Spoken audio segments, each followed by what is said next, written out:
Kan terima kasih.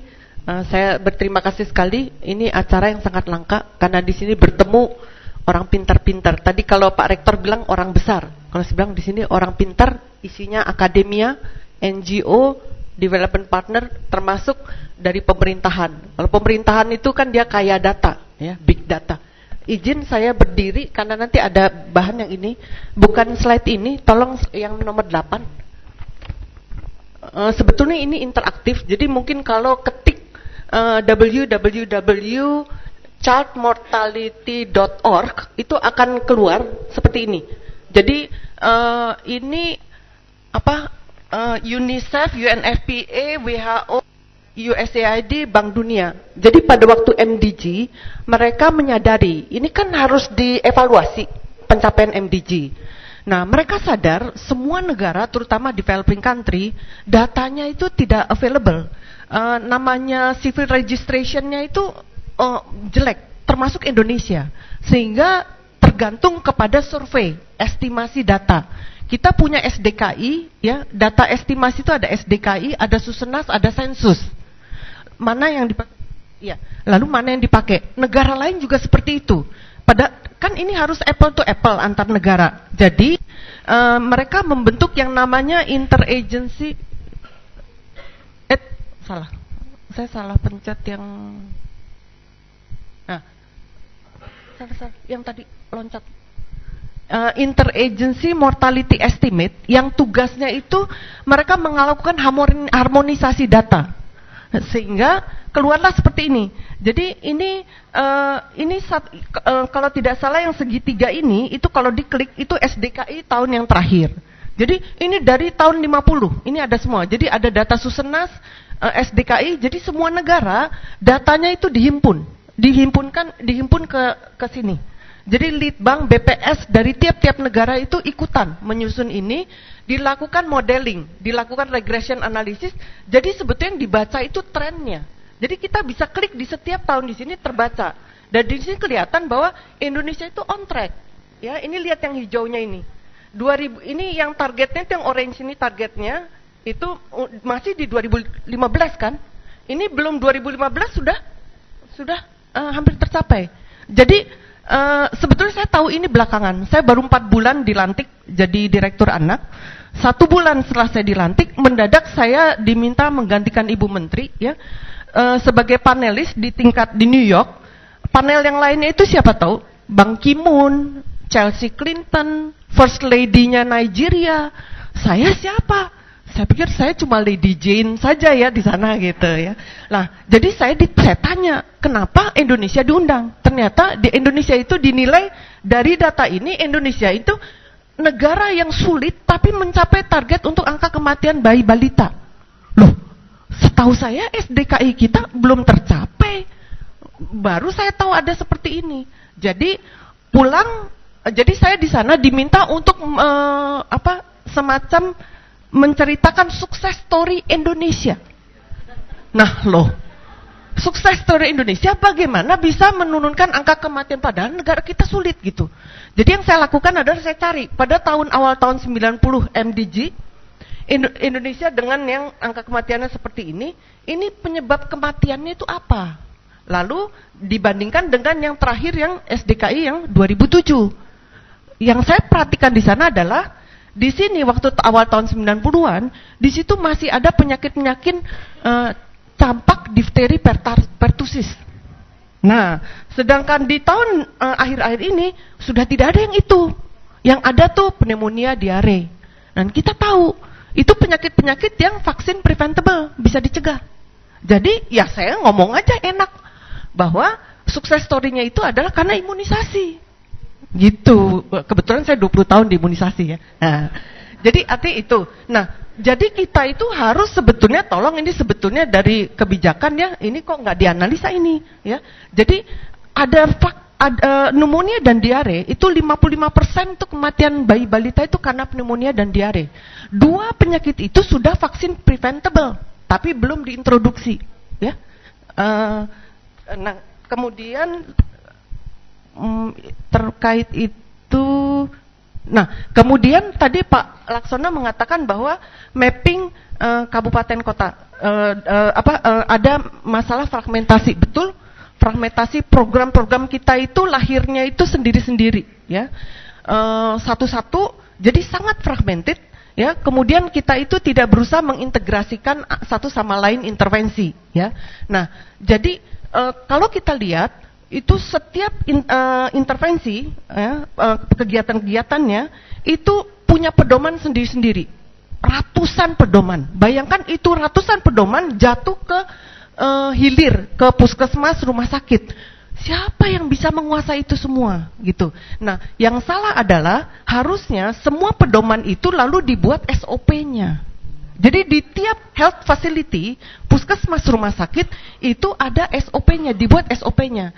Jadi orang dilatih itu harus langsung hasilnya keluarnya adalah SOP. Jadi orang kalau dilatih datang, dia bawa SOP yang ada di fasilitasnya. Jadi pada waktu dia di training dengan satu kegiatan, SOP-nya itu dikoreksi, gitu. Jadi sehingga kalau orang itu dipindah tidak ada masalah meninggalkan SOP di fasilitas, ya. Itu satu. Lalu yang berikutnya adalah banyak pedoman-pedoman di Kementerian Kesehatan ini tidak punya kekuatan hukum. Tidak ada peraturan Menteri Kesehatannya, NSPK-nya, gitu. Jadi kalau orang tidak memakai itu, ya, itu susah disalahkan, ya. Jadi begitu NSPK-nya keluar, peraturan menterinya keluar, ya, ini sedang diproses sekarang, ya. Maka kita akan sosialisasikan legal aspeknya, ya. Karena peraturan Menteri Kesehatan itu legally binding, ya. Dan kita sosialisasikan legal aspeknya, ya, supaya semua itu ikuti itu yang pedoman dan SOP-nya itu diikuti. Kalau tidak bisa mendapat perlindungan hukum. Jadi ada satu pasal di Undang-Undang Kesehatan bahwa tenaga kesehatan itu berhak untuk mendapatkan imbalan. Yang kedua, perlindungan hukum apabila dia bekerja sesuai dengan profesinya. Sesuai profesi itu artinya adalah ikut pedoman. Kalau dia ikut pedoman, mati pun orang yang dia tolong, dia tidak bisa dihukum. Karena dia menjalankan pedoman itu sama dengan menjalankan undang-undang. Menjalankan undang-undang tidak bisa dihukum. Begitu. Lalu ini terkait dengan yang Ibu Agnes tadi, di situ kan ada masyarakat, keluarga itu, ya. Sepertinya kok mereka itu tidak berdaya. Bukan cuma tidak berdaya, tapi tidak diatur. Di dalam Undang-Undang Kesehatan dikatakan upaya pelayanan kesehatan ibu, anak, segala macam itu adalah tanggung jawab bersama orang tua, keluarga, masyarakat, dan pemerintah.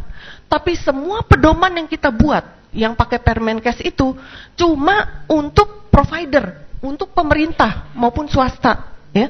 Tapi orang tua, keluarga, masyarakat, mereka punya tugas, mereka punya tanggung jawab. Tapi kalau tidak dibuatkan apa tugas mereka, tidak diatur, mereka tidak bisa kita tuntut. Padahal harusnya mereka bisa dipidana kalau mereka berbuat kesalahan. Karena tugas orang tua, tugas keluarga tidak bisa dibebankan kepada provider, begitu, ya. Itu yang kita kurang, ya. Kemudian tadi yang dikatakan Pak Laksono lagi tentang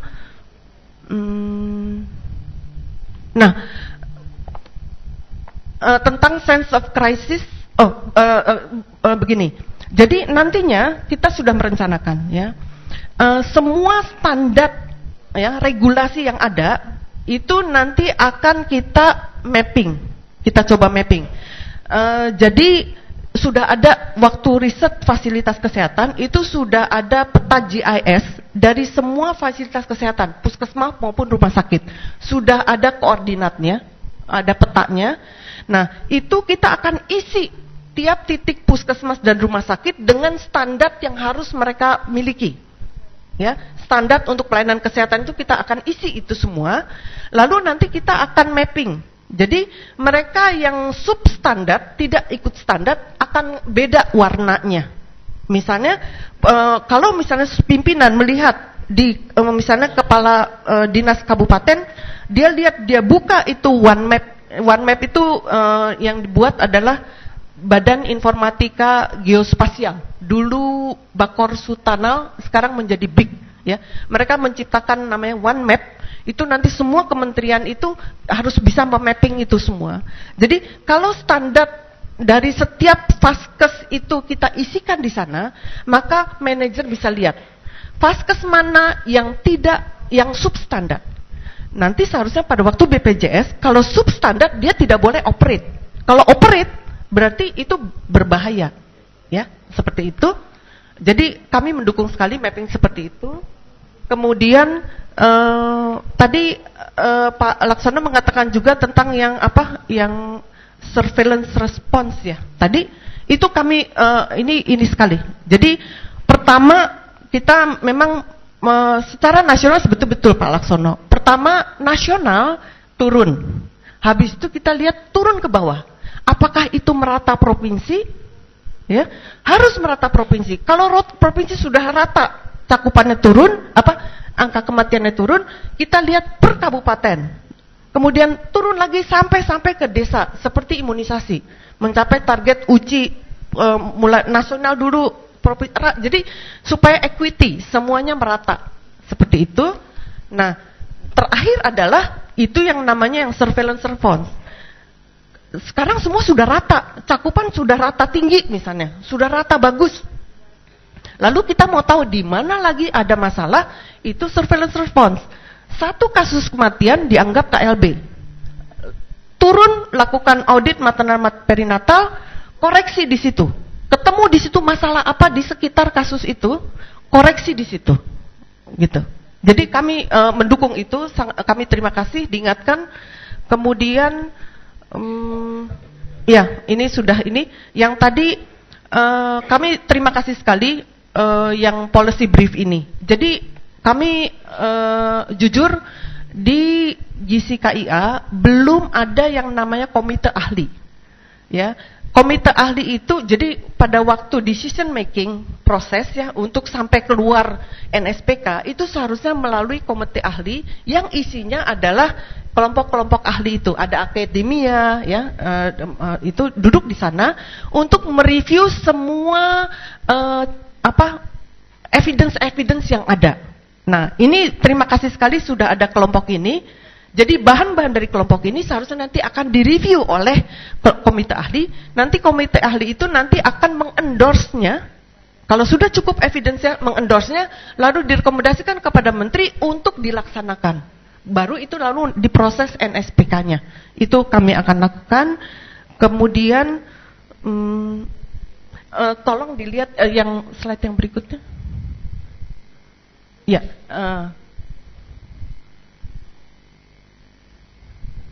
tadi yang global disease burden.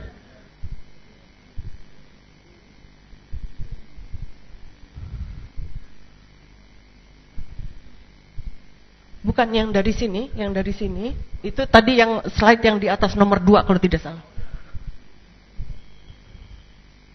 Bukan. Ini grogi nih. Nah, di atas, naik ke atas. Iya, itu dia. Turun. Ya, ini dia. Jadi ini kalau kita kalau kita search ya, www.healthmetricsandevaluation.org itu akan keluar. Jadi sama seperti yang IGMI tadi, ini disease burden. Jadi ini pergolongan umur, ini kematian, sebab kematian. Kita lihat yang di atas ya, itu yang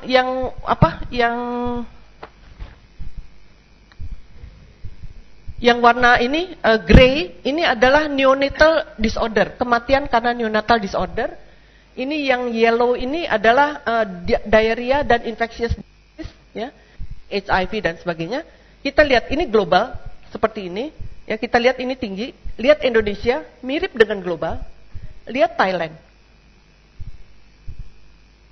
Apa yang dilakukan Thailand di sana? Ya, di sana dia vaksin ya. Jadi pneumokok walaupun belum masuk ke dalam program, tapi secara luas dari swastanya memberikan. Rotavirus itu untuk diare itu juga diberikan secara luas oleh swastanya. Ya. Kemudian juga di Thailand mereka rubella sudah masuk. Kita penyakit kematian bayi karena congenital itu banyak.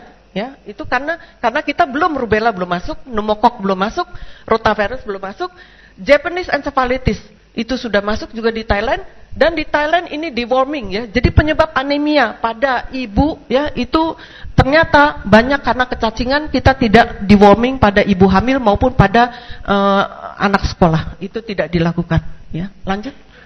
Kemudian ada yang terakhir adalah One Health Tool. Ini terakhir. Jadi yang tadi Bapak bilang One Health ya. Jadi ternyata ini untuk monitoring evaluasi itu sudah ada toolnya. Itu di-develop oleh WHO. Itu sudah public domain ya. Tadi yang www itu satu slide itu. Nah, jadi ada One Health Tool di mana di situ nanti yang knowledge base Bapak. Jadi semua intervensi yang terbukti efektif dan itu tuh ada ukurannya. Dia itu misalnya kegiatan antenatal care. Nah, antenatal care satu kali cakupannya berapa, itu bisa menurunkan berapa persen dari angka kematian ibu.